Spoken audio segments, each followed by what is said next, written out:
मनीष सिसोदिया की गिरफ्तारी के बाद आम आदमी पार्टी ने कई गंभीर आरोप बीजेपी पर लगाए हैं। सांसद राघव चड्ढा ने भी एक आरोप लगाया। उन्होंने कहा केजरीवाल सरकार को गिराने की साजिश बीजेपी ने रची है। राघव चड्ढा ने सुरक्षा एजेंसियों पर सवाल खड़े किए। उन्होंने कहा कि ईडी का एक ही मकसद है, सिसोदिया को जेल में रखना। दिल्ली शराब घोटाले में दिल्ली के पूर्व उप मुख्यमंत्री मनीष सिसोदिया की गिरफ्तारी के बाद से आम आदमी पार्टी लगातार केंद्र की मोदी सरकार पर हमलावर है। शनिवार को आप नेता और राज्यसभा सांसद राघव चड्ढा ने प्रेस वार्ता का आयोजन कर भाजपा के दिग्गज नेताओं और पीएम मोदी को भी आड़े हाथों लिया। आप सांसद ने भाजपा पर एजेंसियों के दुरुपयोग करने का आरोप लगाते हुए कहा कि मनीष सिसोदिया पर एक झूठा मुकदमा फीडबैक यूनिट की आड़ में किया गया है।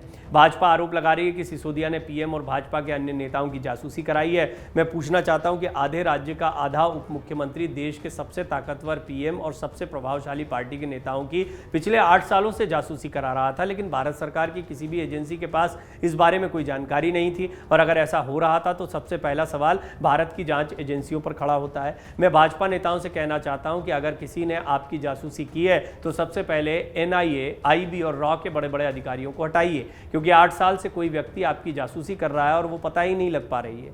ये भाजपा नेताओं की बौखलाहट है जो मनीष सिसोदिया को झूठे मुकदमों में इसलिए फंसा रही है कि वो जेल से बाहर ना आए। ये सारे आरोप राघव चड्ढा ने लगाए हैं।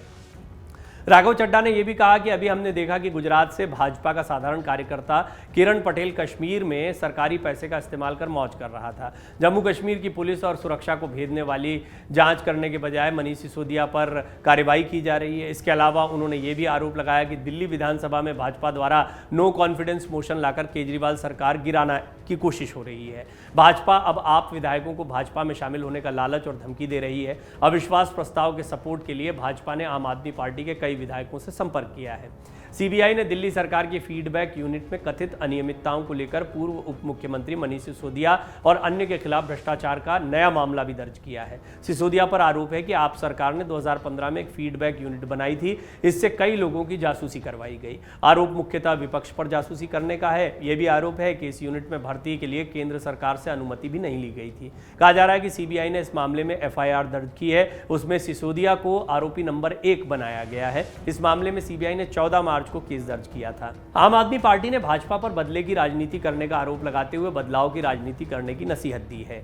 आपके राज्यसभा सदस्य राघव चड्ढा का कहना है कि ईडी का एक ही मकसद है कि कुछ भी करके मनीष सिसोदिया को जेल में रखा जाए। ईडी ने रिमांड में लेकर मनीष सिसोदिया से 7 दिनों में महज 15 घंटे पूछताछ की और मात्र 3 गवाहों से उनका आमना सामना कराया। इससे साफ है कि ईडी के पास मनोहर कहानियों के अलावा मनीष सिसोदिया के खिलाफ रत्ती भर भी सबूत नहीं है। चड्ढा ने पार्टी मुख्यालय में संवाददाता सम्मेलन के दौरान कहा कि भाजपा का मकसद आम आदमी पार्टी को खत्म करना है। इस कड़ी में उसने आप नेताओं पर फर्जी केस करके उन्हें जेल में बंद करने की एक बदले की राजनीति शुरू की है। सीबीआई ईडी के पास मनीष सिसोदिया के खिलाफ मनगढ़ंत कहानियों के अलावा रत्ती भर भी सबूत नहीं है। इस मामले में न केस है, न मेरिट है, न एविडेंस है और न तो कोई साक्ष्य है। सीबीआई ईडी को कुछ नहीं मिला। मोटे तौर पर किसी भी केस के लिए 4-5 पदार्थ चाहिए होते हैं। उन्होंने ये भी कहा कि सीबीआई की पूछताछ के बाद कोर्ट मनीष सिसोदिया को बेल देने जा रहा था। सिसोदिया को कोर्ट से राहत न मिल पाए, इसलिए ईडी को लाकर भाजपा ने उनको गिरफ्तार करा लिया और पिछले 7 दिनों से अपने मुख्यालय पर रखा हुआ है। ईडी ने रिमांड लेते वक्त कहा था कि मनीष सिसोदिया से बड़े गंभीर सवाल पूछने हैं, गवाहों से मनीष सिसोदिया का सामना करवाना है। इसके लिए 10 दिन की रिमांड चाहिए। कोर्ट ने ईडी की बात मान ली और 10 दिन की जगह 7 दिन की रिमांड दे दी। डाउनलोड करें अमर उजाला ऐप और पाएं खबरें लगातार। अगर आप ये वीडियो YouTube पर देख रहे हैं तो हमारे चैनल को सब्सक्राइब करें और बेल आइकन को दबाना ना भूलें। अगर आप Facebook पर ये वीडियो देख रहे हैं तो हमारे पेज को लाइक करें।